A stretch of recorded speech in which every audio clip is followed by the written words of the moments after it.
Rogan, these guys, Rush Limbaugh, these are not dumb guys by any means. Yeah. Don't listen to me. I'm a fucking idiot. Why are you listening to me?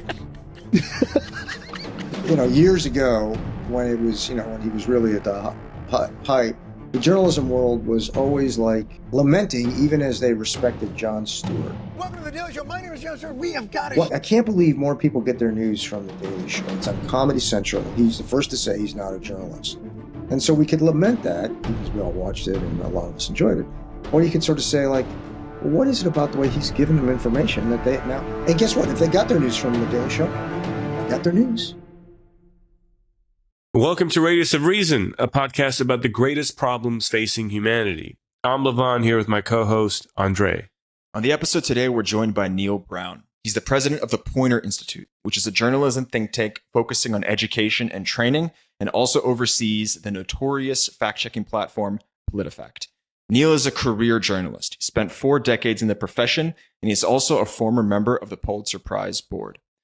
On the episode today, we talk about the economics of modern journalism, how journalism can compete with content creators the likes of Joe Rogan, and how the profession can survive in the era of AI.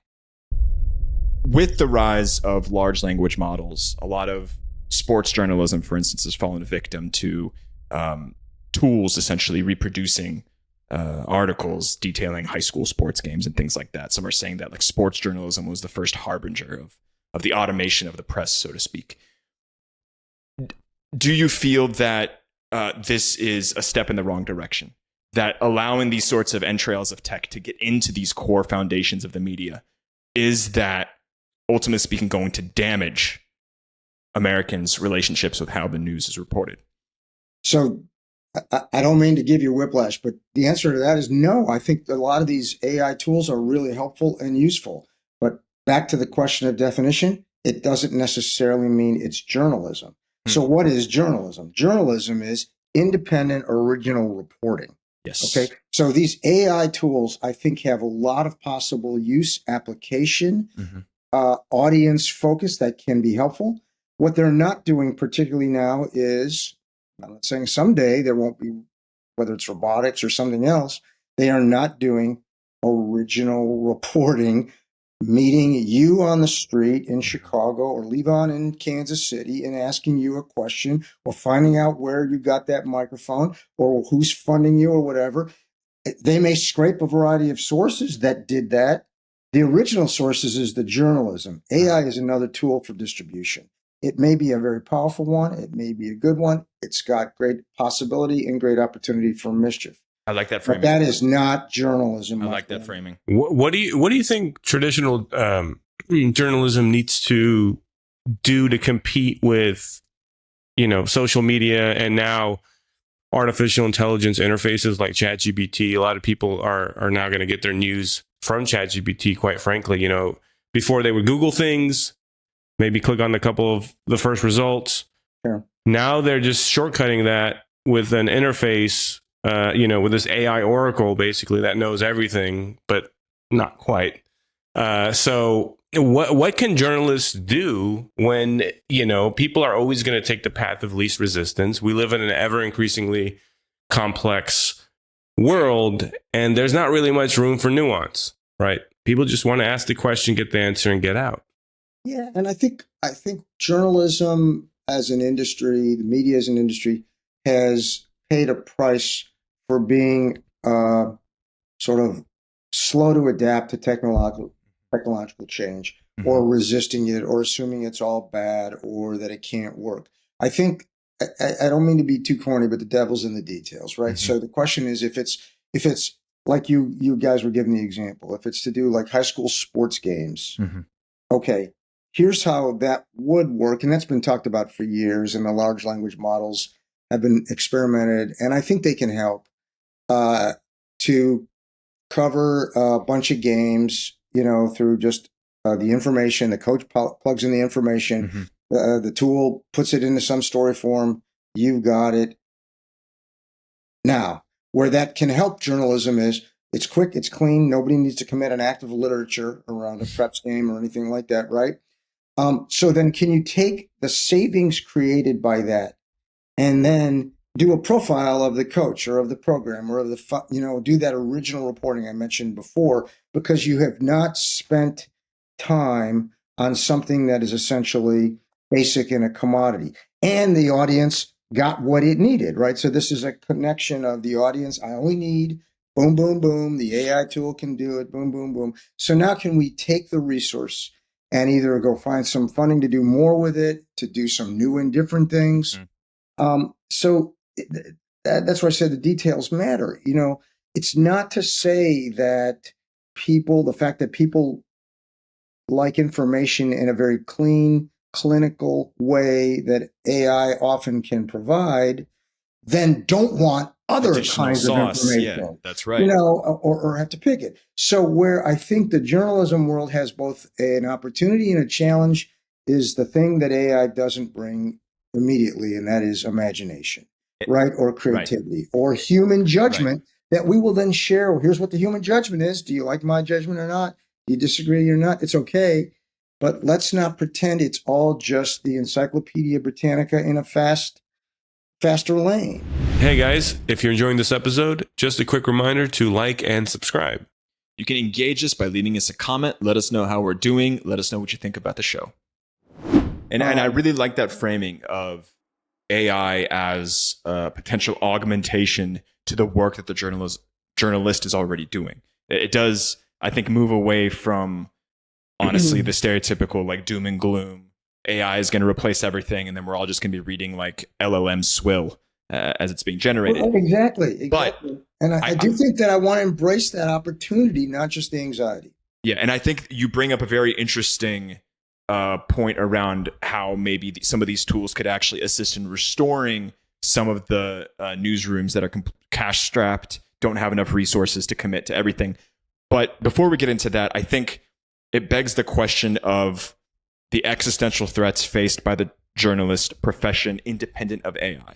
And I think if we set AI aside briefly, we can start getting into the multi-layered problems that the profession faces on many, many fronts. First and foremost is that it's not the same industry as it was 30 years ago. We don't have to get into the often repeated stories about smaller newspapers closing down, although there are stories of things being restored. But journalism as a profession, I'll make the case here that it's no longer a working class profession. It's no longer a situation where somebody graduates from high school and can go work as a cub reporter in a newsroom and then break out into much larger reporting opportunities, a la Ernest Hemingway in the Kansas City Star, et cetera, et cetera. Right now, it seems to me, and please feel free to chime in, that journalism is very much a profession of the elite. Top J schools in the Northeast at Columbia, NYU. Of course, you also have Mizzou in Missouri, but the tuition for these is absolutely astronomical. And because of the smaller number of job openings, you have to have more and more credentials to make yourself competitive to get into newsrooms to begin with. So my thesis here is that somebody that's going to be a reporter at the New York Times is going to be coming from a background that's not in line with the majority of the country that's consuming the work that they're putting out. What are your thoughts on that? So I take no issue with anything you said. In fact, I think you framed a challenge for the industry very, very well. One we can confront. What you just described is an absolute, legit, genuine problem with the journalism world and the media industry. And I think to some degree, without sounding too old-fashioned, I think Back to the Future is where we're headed, which is that I do believe that the answer can be to break these things down. So let's start with your phrase, working class journalism. I generally like that. I generally like that. And I think you've identified one of the problems. That's Thomas Frank, not me, but yeah. Okay. Well, I like your quotation. I think you're accurate. But the thing I would say about it is I believe local is the answer. It's like all politics is local, all real journalism starts local. And I think the way we can get there, and I think your diagnosis of the cost of these J schools is just one very legitimate component.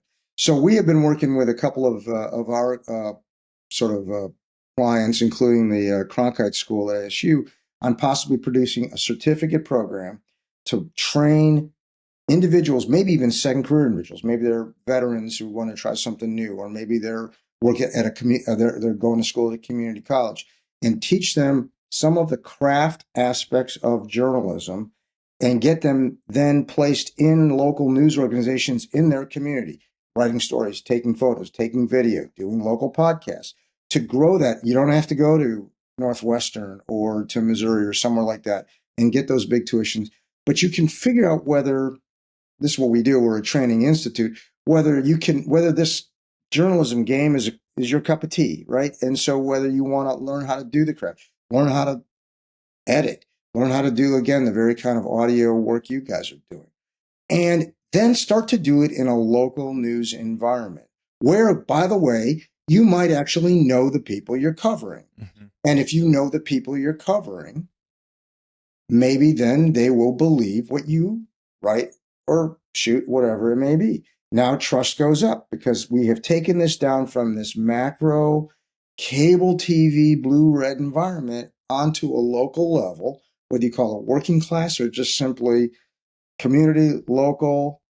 It might be small, doesn't have to be small, it can be in a big city. But where there is a relationship between the audience, customer, and the journalist. And that would require some new and different approaches and training. I don't think it's an either or, but I do think that we can get in a moment. I'm sure in a moment we'll get into the question of influencers and content creators. I do think that there is a way to bring, whether you call it working class versus elites, I would say more like on the ground versus up in the clouds. And you can begin to bring original reporting, independent information, a relationship where you're talking about stuff that's important to your community. And then, of course, it's going to go out into some interesting thematic topics and things like that. So it's not about suddenly being small potatoes by any means, but it is about having a relationship. And if we can get journalism to do that, you're going to grow trust, you're going to grow customers, you might eventually grow revenue. It's a long game. And eventually that's still going to go back to who is eventually going to get eventually hired up to the New York Times and other places like that. Well, you mentioned revenue. Can you just elaborate on the economic incentives that are going to be required? Like what needs to shift here to create that demand and justify things from an economic standpoint? Because I think that seems to be the biggest question at this point. You're absolutely right that the business model is, when people talk about existential threats to the journalism and media world, a lot of it has to do with the polarization or the lack of embrace of facts. The first part of the existential crisis has been the breakage of the economic model, right? So this is what you're getting at. So in the old days, it was very ad driven, and that could be not just print, but broadcast, you name it. It was advertising paid the freight. By and large, the advertising market blew up in the mid 2000s, just in general for media. Again, too many choices. Tech was much faster. Some of the experience was better, to be honest. And so advertisers didn't want it anymore, or the dollars turned to pennies on the advertising side. So now we've moved toward asking the audience to pay more, subscription, right? So now that didn't go all the way there because can't ask people to pay too much. Plus, you get subscription fatigue because subscriptions for your local news is also competing with subscriptions for Netflix or whatever. And so, streaming, whatever. So now there's a third leg of the stool. And the point I bring this up is that you don't have to abandon. It's not. One of my big themes on your show today will be, let's get away from false choices. It does not always an either or. So advertising is way not what it used to be, but it's not gone. Reader revenue, whether that is membership, subscriptions, however, that if it's worth something, you should pay something for it. $5 a month, $10 a month, whatever it might be. And then the third leg of the stool that is now being kind of warmly embraced, but it's relatively still new, is philanthropy. And so philanthropy is now the other component of the economic model, Levon, where you got advertising revenue, you got people paying for a subscription because they find value in it. And I don't blame people for, I'm not paying because it's not interesting enough or vital enough for me. We'll get back to that in down the road here. But if there's value, people should pay something for it. And then the third thing being, and then local as well as national and even beyond philanthropy, whether it's the, kind of the NPR model, membership or donation campaigns, whether it's big grants, big funders who care, whether it's companies in your respective cities that believe in a healthy information ecosystem and want to bankroll out of corporate responsibility. Well, just to maybe interject here, corporate responsibility is an interesting topic, but how do you maintain journalistic integrity if at the same time you're chasing big donors? How are you? It's the same issue we've always had. So before we were chasing big dollars from Macy's or from big companies. They were advertising, and we always, those of us in the independent press, always had the language built in. You don't get to say what the editorial content is. You don't get to influence that. You can take issue if you think it's wrong. You can have letters to the editor like everybody else if you think the opinions are off. But you build those safeguards, those guardrails into the relationship. And if the people don't want to fund it unless they can say editorial, then you have to walk away from that money. Don't do it. So this is separate of the arrangement that the Washington Post has with Jeff Bezos, for instance. Where Say that again, I'm sorry? This is separate of the relationship that the Washington Post has with Jeff Bezos, for instance, correct? I think it's an apples and oranges thing. But we can talk about Bezos in a minute.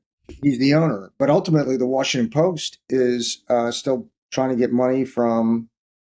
Bezos is not funding the Washington Post solo. There's advertising all over that website and then their print edition and all of that. So they have those relationships. Now, what he has provided for them, now obviously in high collision, is the notion that you could go years and years losing money, and he had the wherewithal and the ego play or whatever prompted him to buy the Post to fund that gap. He sponsors this podcast, so we'll have to cut that piece out that you just said. No, he doesn't. I mean, I think it's a timely question. Here's how I took that bait. He sponsored your podcast. That son of a gun. Oh, could you introduce me? yeah. It's part of his true bottom of the barrel charity efforts. But Bezos did just release new guidelines for the Washington Post last week, where now he is leaning on the scales a bit to ensure that the opinion pages are only going to focus on the pillars of personal liberties and free markets.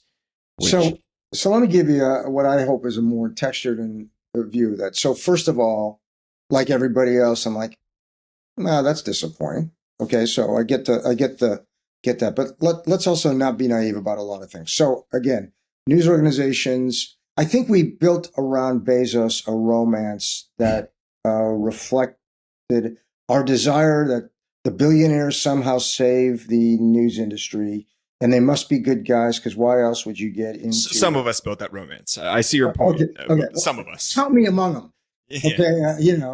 Okay, I confess to a romance. If we only had billionaires owning all our news organizations. Yes. Yeah. John Henry in Boston, or Bezos in Washington, and Sun Shang in LA, and Buffett used to own the Buffalo News, and so these guys care about free expression and independent journalism, and they'll save us. And for a little while, they did in that way I just described, where publicly traded news organizations were being whittled down because the shareholders, who didn't have any of that romance, wanted a return on their investment. And so the Gannett's of the world, or McClatchy's, whatever it may be, or Sinclair in the broadcast space, whatever it is, they started cutting down the journalism because it wasn't making a profit. And the Bezos was allowing the runway of, you don't have to make a profit. In fact, immediately you don't even have to break even. Of course, people forget that Amazon lost money for decades before it started becoming the behemoth it is. So anyways, but to get back on point here.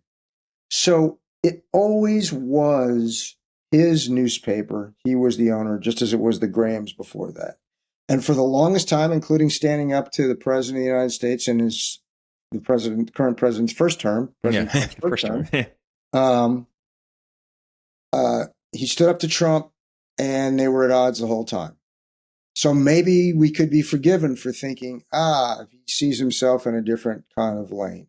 And what it turns out, as we saw with Bezos, Zuckerberg, and all of them, much to I have to say, not that I was completely surprised, but to the degree I was surprised, deciding that they needed to placate the incoming new president and change their tune. But what they're basically were telling us is that you didn't understand their tune to begin with, that they are libertarians, that they are capitalists, and that ultimately they might give you some runway before they want to turn a profit or want to put their thumb on the scales of the opinion pages.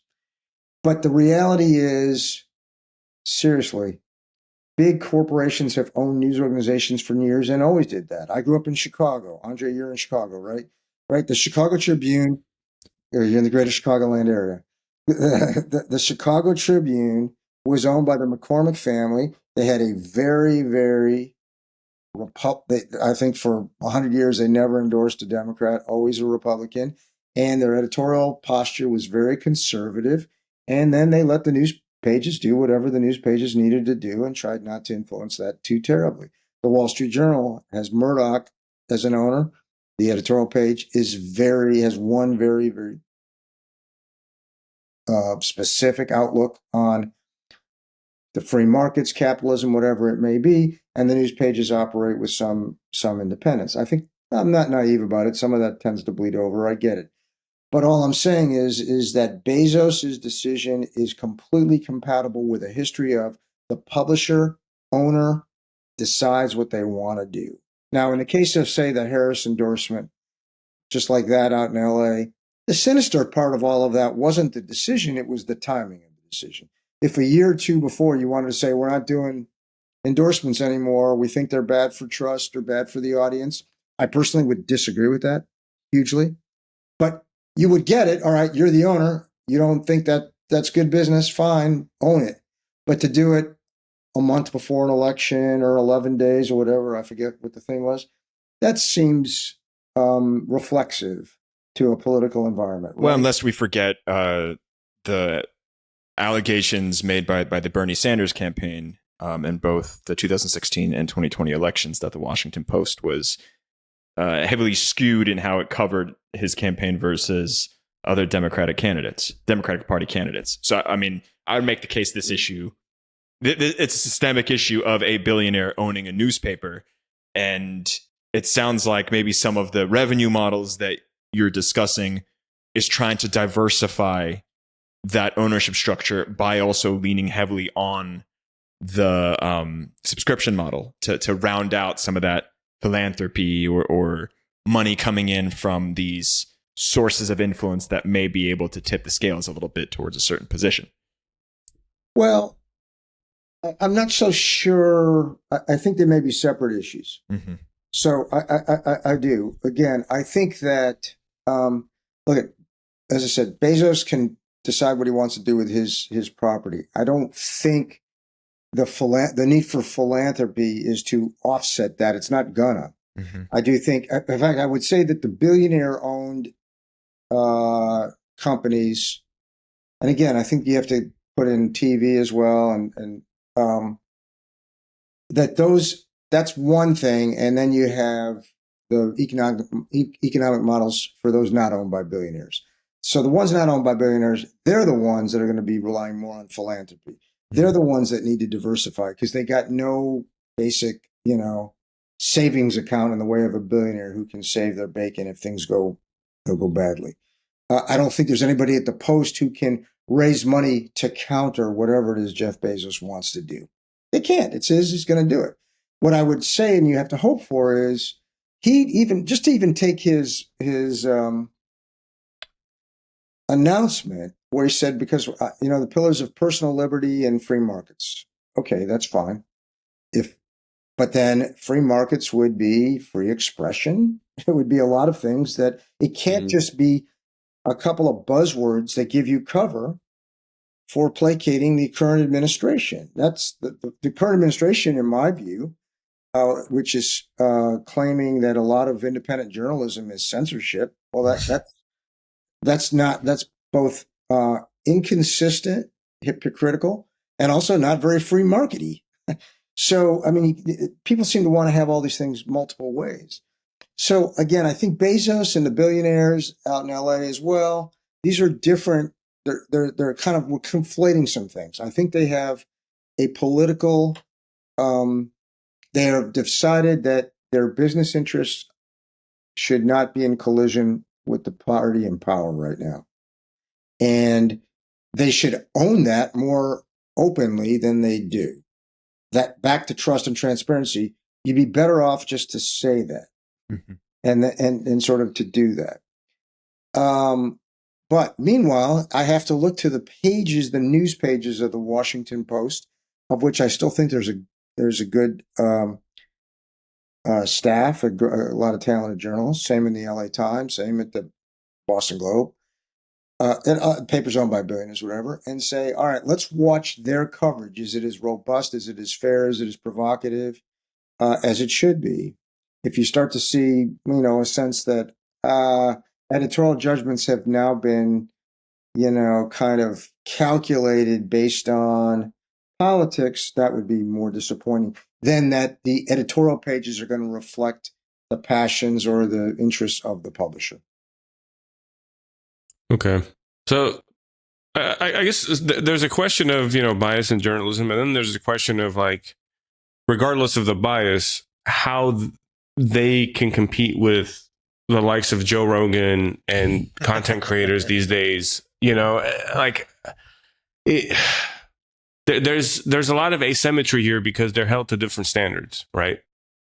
So that's one problem. And I was brainstorming, like, how can we try to mitigate some of this? And I ran across the idea of using prediction markets to score journalistic reliability and then track their performance over time. And then you can kind of, you can see over time, like, people aren't betting much for Joe Rogan to have the accurate kind of estimation of things versus the New York Times. What do you think about like more concrete, like, systemic changes or new technologies or kind of frameworks to help us combat what seems like is it just seems perilous at the moment, right? Yeah. It just seems like the content creators are obviously, given human nature, given the algorithms, outrage, fear mongering, hijacking the brainstem type of stuff. It just seems like there's a huge gap here that I don't see how you overcome it without something significant. Levon, you have definitely taken us down to a very dark, dark place. He's the resident. It's what he does. Not because you're wrong. I guess it's dark because you might be right. But I guess, again, I kind of want to break things down to much more smaller parts as a way out, as a way to climb out. So first of all, I would say when you have the kind of audience that Joe Rogan has in terms of size, consistency, and all of that, I would argue that Joe Rogan is increasingly traditional media, right? So then now look what I just did there. I just shot up our trust number, boom, because he's got a following, because that's media and people trust him. What I think I want to work on, both as a journalist, person who runs an institute on journalism, and talking to guys like you who care, is like, how can we break this down to what specific audiences want and need, so that we get away from that. If you listen to Rogan or you listen to NPR, for that matter, that's the only thing you're going to do and the only judgment you're going to make. It's not that simple, nor is it that kind of either or binary, whatever word you want to use, because depending on what you get or what you want. I mean, I saw some item today. We actually had it in our Poynter Report newsletter, which I urge you to all sign up for. that Stephen A. Smith might run for president, or there's some talk about that. Now, of course, that's patently absurd. But the reality is that there's another media personality that people get either their sports news from, or their social news from, or whatever. Sometimes I get news from TikTok. I happen to like TikTok a fair bit, and I think the storytelling form is a good one. It's short. But it's never going to be my only form. Now, I may be in that elite realm in terms of the path I came up. So I don't mean to say it, but I am saying that if we could break down the sort of service to people, I hope that's not a terrible word, like what provided a service. And service could be, I was entertained. That was useful. I found out where to go get my vaccination. I found out where to go get tickets to Cubs game, whatever it may be, and what I could rely on, and all of these things roll up into our media diet, then maybe we don't have to get into like everything is the future of democracy, or everything is facts. Or you break it down into ways like, well, this fact really did work for me. And now back hold on though. I think you're viewing it with a lot of like nuance, and you're kind of projecting maybe how you kind of interpret those different media sources. But I think most people, I think it's actually highly predictive of, like, if you consume Joe Rogan, you're probably consuming other podcasts as well that are like similar in nature. And certainly the algorithms are promoting similar type of content to your feed. And if you're hearing Joe Rogan, every day talk about how traditional media is trash and you can't trust them, like, I understand that some people are going to have a more nuanced take, but a lot of people are just, they're busy. They're listening to Joe Rogan at work. And then like over many years, like you're going to get, because of the familiarity bias and all that, just because he seems like a down to earth guy, he seems genuine, and he may be genuine, but he could be completely disastrously wrong. You're going to still, just as a human being, just because of human nature, you're going to start trusting him over New York Times. Not to say New York Times has covered themselves in glory, but it's just, I do think it's actually more binary than you're making it out to be, unfortunately. Like, it shouldn't be, but it is. And to be clear, like, I used to listen to Joe Rogan a lot, like every day at work. I basically listened to all his podcasts.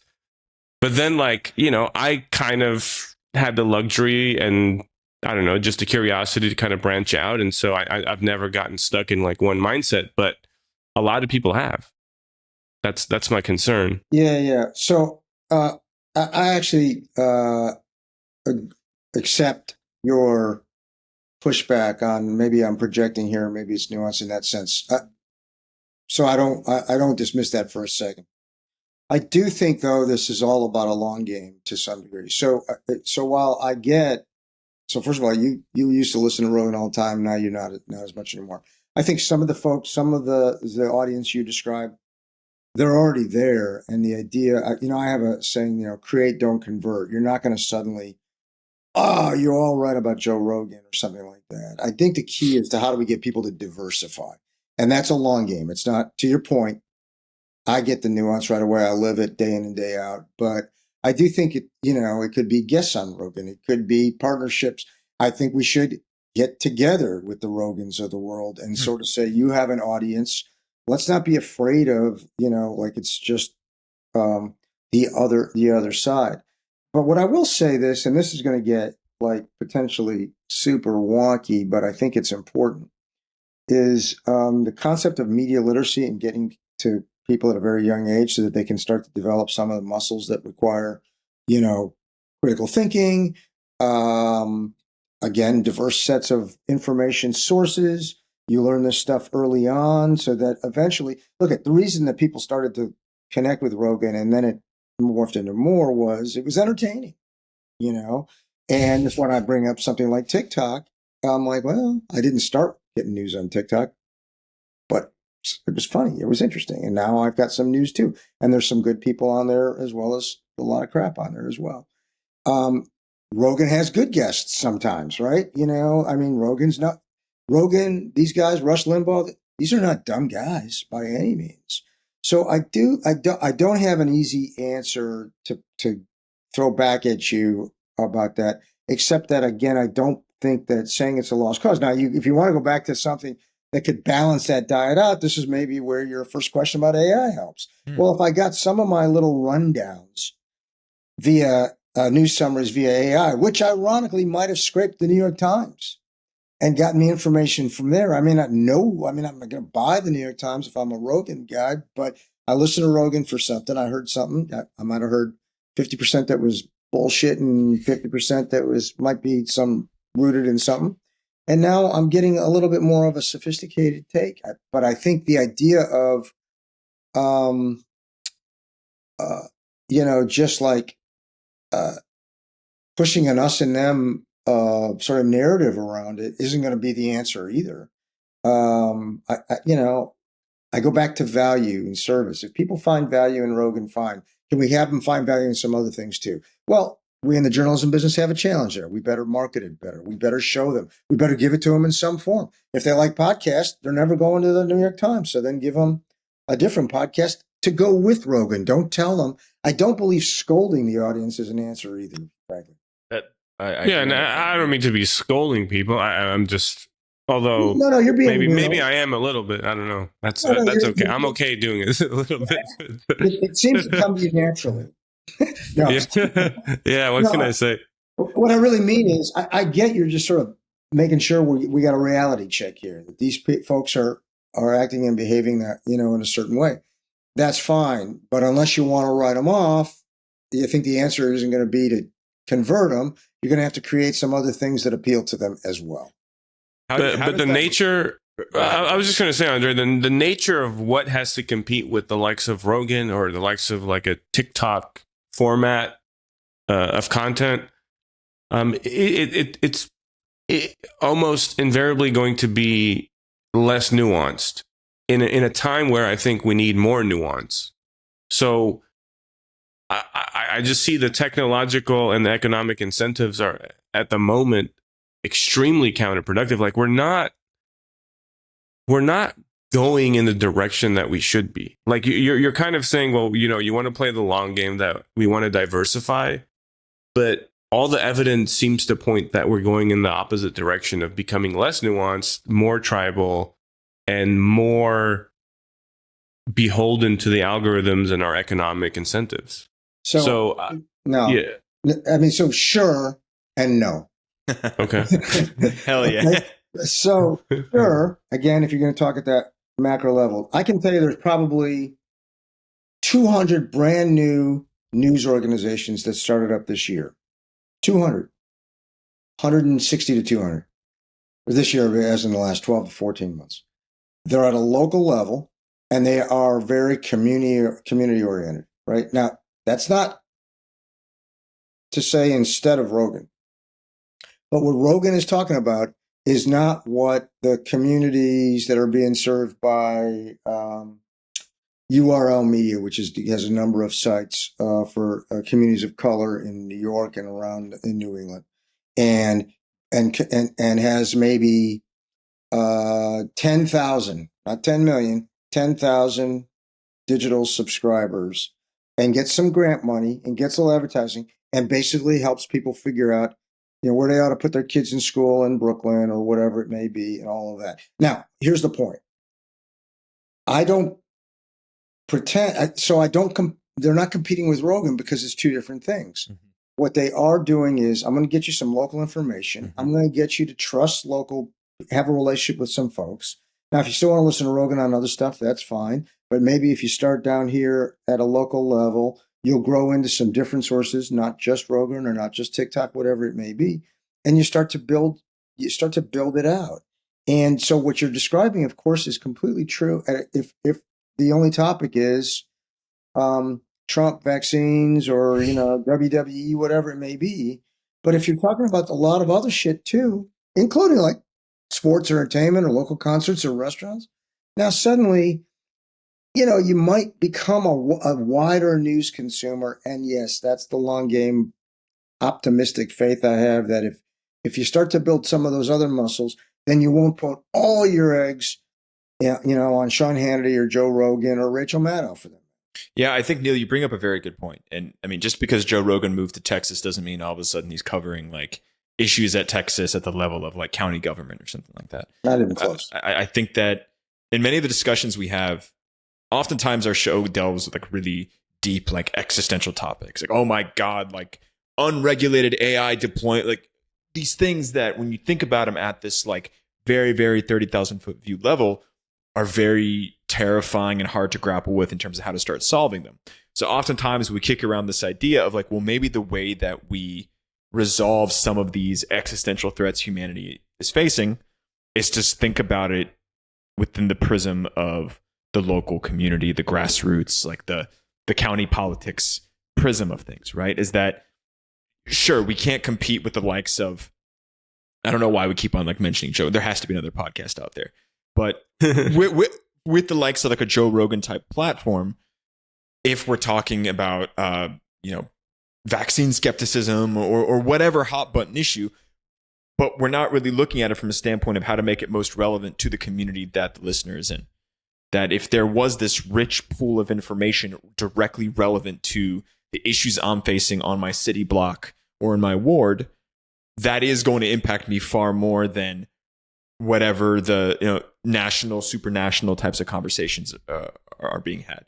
Yeah, I mean, I think another way to think about it without, again, I hope doesn't sound too boring because I'm not talking about, like buying a washer dryer, but I do think of consumerism as an angle, like think about it from a consumer level, Okay. consumers of information, consumer. So that's why I go back down to, and I don't mean just like the city council stuff, though that's vital too, but your taxes are how much you pay, right? I mean, it's about money. Your health, COVID was ultimately, we can talk about, just the unbelievable toll and all of that. Ultimately, it was a very local story, right? And so people needed trustworthy sources.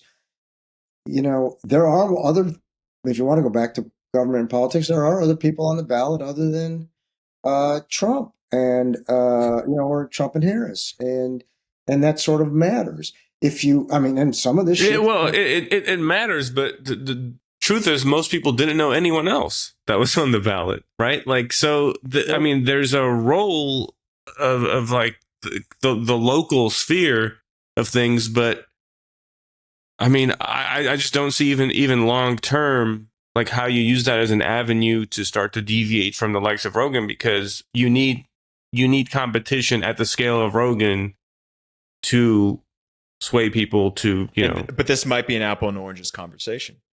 This might be a conversation of, like you're going to be listening to Rogan because you're at work and you need to do something. But when it comes to other outlets, like other necessary points of information you're going to tune into something a little bit more locally flavored. And from what Neil is saying, it sounds like maybe there is a resurgence of sorts approaching that local tier media industry.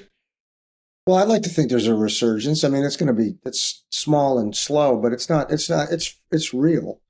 Again,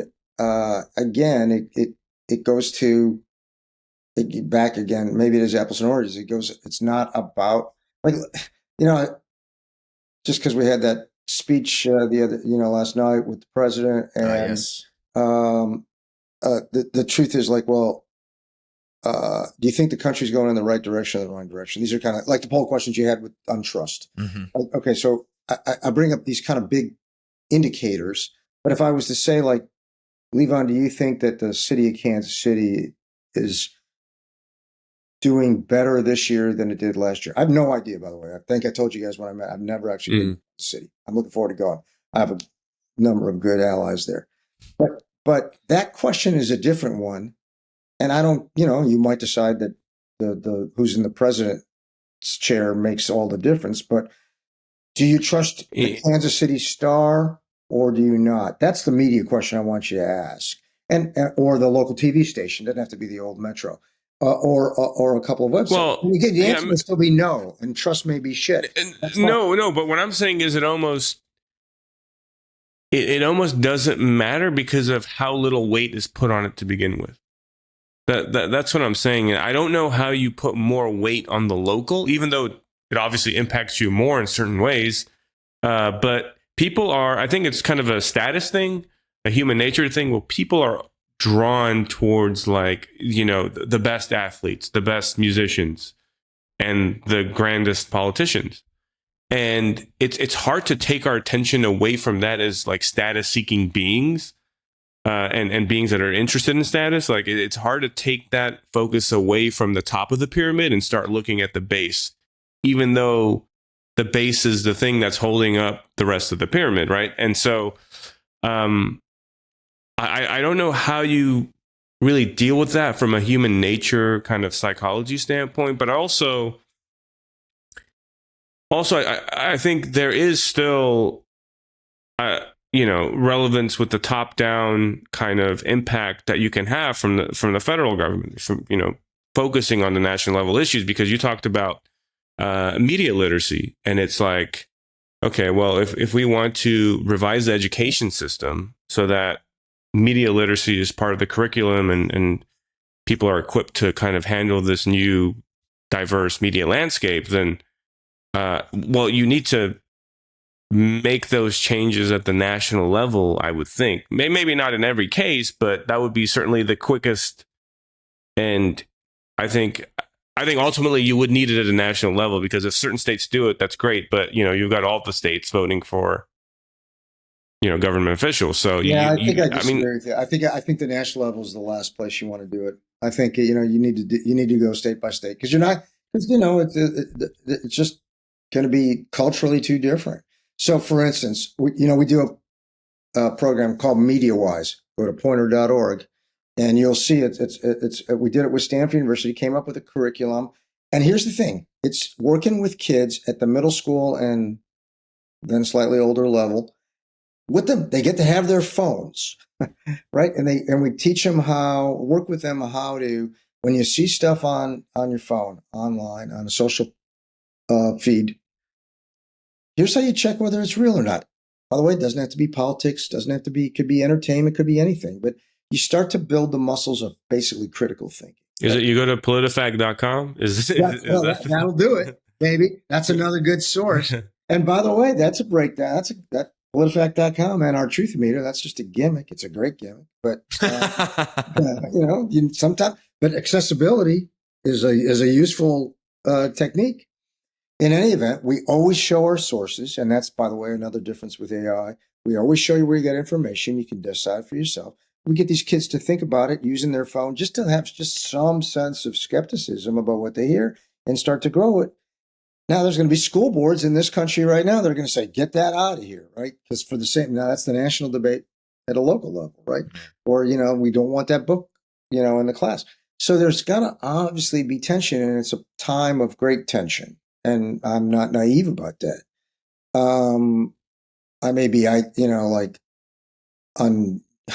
unusually optimistic. Is that different than naive? I don't know, but it's sort of one and the same. But I do think that I don't think you can be, if you start dictating from the national level, that's where the Rogans play. That doesn't do us any good. But the whole point is there's got to be some new and different forms to get information. And a lot of times, I mean, this is a challenge in our media journalism space. Maybe you don't call it media literacy or journalism or something like that. It's just about how do you get information. And we take away some of the language that has become a little bit kind of, you know, I don't know, frame. We've lost the narrative, like, you know, which definitely don't want to do is say that. It's really damning that we can't call it media literacy. I mean, it's just so damning. I think that's certainly your best point, actually. If you can't call it that, then it's clearly... But right. But I do believe that you got to be able to come at things, you know, when you hit a wall, come around a different way. Come on, man. Don't give up. Yeah. I don't know. I mean, I guess for me, I'm looking at this from a more like time sensitive standpoint. And I'm thinking, well, in a matter of a decade or even half a decade, you've got people like Rogan who've made a massive impact. And it's like, sure, maybe if we just had an infinite amount of time, like over time, the grassroots efforts and all that would pay off. But in the meantime, we've got Trump doing his thing. I mean, we'll see what happens. I mean, just to speak to that, actually, I mean, I consider myself a little bit more involved in politics than the average person. Maybe someone who tries to be a little bit more careful with the information he consumes. But even I'm like, I don't know how much of this is an exaggeration, like how worried I should be. Like, I don't know what the hell's going on. Like, and it's just like, what would you say to me? Like, what would you say to give me calm him some hope? Yeah. What'd you say? I said calm him. Well, first of all, you had the first answer. Go to PolitiFact.com, and that'll help you some. And again, and don't go there and believe everything we write either, but at least you'll see where we got it from. Never an anonymous Who source. PolitiFact's the PolitiFact, right? It's Well, yeah, the powers that be. Increasingly, we're fact checking pundits and stuff like that, not politicians. Because people don't get their information from politicians. Anyway, so I do think you can find sites where independence is valued, where the sources are always we're transparent about them. You might not like them. We can link to the original source stuff. I mean, one of the challenges in this environment. Again, let's not focus on Rogan necessarily or even his audience, but one of the challenges in this environment is, the recipient has some obligation to do a little work, and I don't think we should. I think we in the journalism field get a little bit, like, well, we don't want to offend the audience. No, read the damn thing or pay some attention or watch the whole video or don't just accept a soundbite. I agree. People should, but people don't. They don't do anything. People don't do. Most people, Andre would probably to a certain extent, but is like this projection, Devon? Is this? No, it might be projection, but Neil was doing it earlier, so I get to do it. No, but like most people just aren't. They're not going to go check sources. They're not going to read the whole article, right? And so you mentioned this earlier, and I think it's interesting. The TikTok is presenting content in a narrative format. Like, or those are the most engaging TikToks anyway. Maybe that's a clue of, okay, the journalistic landscape has to shift towards figuring out how to deliver the content that is consumable in the way that most people are consuming their information, which is now, primarily through social media and content creators. And that sort of format. I mean, there's no reason why, like the New York Times. I mean, and they started doing this. Like Ezra Klein started a video podcast recently. Right. In addition to the audio podcast, because audio podcast is great, it reaches a lot of people, but even more people, obviously, with video. And it's like, well, okay. I mean, that's a start. I don't know. That's just throwing that out there. At last, I agree with everything you just said. Seriously, I do think that why the Rogans and others emerged is that they came up with new and different forms that people found more useful or compelling than a very traditional sort of way. And I do think that this is where the trust will go into. The trust question that we started the whole show with is going to be like, well, it's not so much the what, but the who, just so I know where it's coming from. But then the form, like you just described, whether it's TikTok, whether it's video podcasts, YouTube channels in general, these influencers, they are telling stories in a very, very good and effective way. And I think the so-called traditional media would do well and is more increasingly doing this, which is to partner with them or to adopt some of those things, recognizing that there's three people on this call and we might all have a different form we prefer. So you better come up with all three kinds. And again, maybe that's where AI is a helper, to sort of, save some resource in it. Or there's some other new tech. And there's going to be something that's going to be a year from now that we didn't even think of. And so I do think that not taking for granted the audience and their time, the way they process information. I mean, here's an interesting thing is that, years ago when it was, when he was really at the height, the journalism world was always like lamenting, even as they respected Jon Stewart. Like, what? I can't believe more people get their news from The Daily Show. It's on Comedy Central. He's the first to say he's not a journalist. And so we could lament that, even as we all watched it and a lot of us enjoyed it. Or you could sort of say, like, well, what is it about the way he's given them information that they now, and guess what? If they got their news from The Daily Show, they got their news. I think we should embrace that as people who care about people being informed. Hopefully he's getting it right. I mean, I do believe even point of view journalism can be fact-based as long as you show where you're from and all that. And so I bring that up as a bit of an, now an old school view, but in a sense that humor can be part of it. Brief can be part of it. The gimmick I said with PolitiFact, again, it's a gimmick, but it works because if you want more, you can get it, but you're not forced to take more. And all along, we want to respect, and it's up to you to decide what you, the audience member, what you want to do with it. We're not trying to tell you.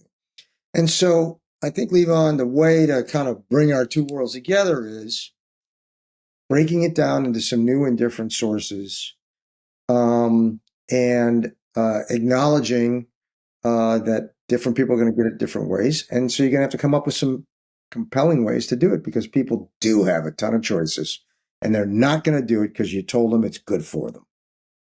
Yeah. In summary, we need more gimmicks. So there we go. We need more good gimmicks. Jazz hands and hoverboards. That's what's going to save us. Yeah. That's right. Exactly. If it works, I'm about results, man.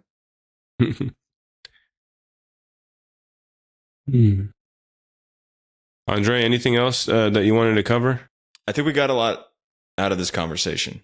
I think maybe to dilute the doomerism a little bit, Neil, to close things out, could you tell us a little bit about something that has made you optimistic in your kind of 30,000 foot view of the media industry or the biz from where you sit?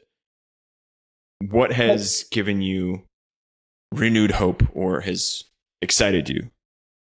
So a couple of things I guess I'd say. Just last year finished my 9th year, and now I'm out because I was term limited as a member of the Pulitzer Prize board. So I saw lots of really cool journalism, of which there's still like some kick-ass investigative work going on. And even as we talked about, that challenge of growing the, sort of next generation of journalists who can't afford maybe rich schools, there's just some really cool video work and lots of young people still getting into business. Lots of young people, the one thing about this current climate is there is a sense, even as there is anxiety about a polarized future and an administration currently that goes out of its way to attack the media, I think there is a sense, a lot of people do feel a sense of appropriate indignation. And I don't think that there is a complacency about where we're at, even as people are sort of sorting it out. So I see a lot of good work around at a very local level. I said there are some good little small organizations coming to be. So that gives me some optimism. I do think that this growing connection between influencers and content creators and traditional journalists holds out hope, where each will help each other. So that there'll be some guardrails around some of the content creation where at least you own your stuff. We just want you to take some accountability for it. You don't try to be, don't become boring. Don't become, don't think that the answer to credibility is to go back in time. I think that there's reason for hope to think that there's new forms, and they were going to have some of the principles of honesty, openness, accountability, even if they're have a point of view. That's all cool. And meanwhile, I do think they are having a great impact on some traditional journalism to make it much more lively and interesting. So again, I see and the audience, I think, will embrace it. Maybe not as fast as Levon would like, and I get that, but I think it's happening. You gave up the Ezra Klein example. Let's do some things that are, let's double down on some things that are working, and your very podcast is an example of let's talk to each other about this stuff and get kind of comfortable with it's going to be gray. Going to be We need confusing. more podcasts. More podcasts. And more podcasts that I say, like, embrace the gray. It's not going to be an easy yes or no, I even like if that. some of the more commercially successful Hey, ones like it. I am all about the gray. You are all about the gray, man. You carry that beautifully. You do carry that beautifully. So I don't know. I mean, I tend to think like new forums, new tech can work in our favor. Listen, it's a tough environment out there. There's a lot of journalists under a strain and duress, including some harassment. There are funding cuts in some areas that are going to affect the journalism model. But I do think that you got to have faith in people. Like if you bring them something of value, something that gives them something that's interesting, and again, I want to include not just good for them, but entertaining or compelling. Audience interests are kind of boundless. I agree. I finally agree with you as well. There you go. Look, I got a smile at least. Neil, where can people access the work of the Poynter Institute? Where can people follow you if they're interested in learning more about the work that you do? So please go to poynter.org. We have a great newsletter, the Poynter Report. There's a podcast that goes with that every couple of weeks on the media. You can get a hold of me at nbrown@poynter.org. I'm on LinkedIn as well. We're doing work on fact checking, on ethics of journalism. People love talking about that, the decision, how the sausage is made, what's going on in the media. I do believe that we're doing a good job and we need to do more holding the media accountable. It's not just believe us just cause. But poynter.org is where you can find everything. And we're doing the media literacy work, media-wise. That's the future, man. That's the growth engine, is getting the folks on their phones early, learn new ways, and you'll even see some pretty cool memes there. Memes. All about the memes. Yeah. That's another form, man. That's how I'm getting my news. Yeah. Well, thank you so much for your time, Neil. We appreciate you joining us. Perhaps we can check in about a year when all the dust settles and we figure out what exactly this brave new world is going to look like. I look forward to it. You guys applaud the show. It was a great conversation. Thank you. Thank you. Yeah. Thank you, man.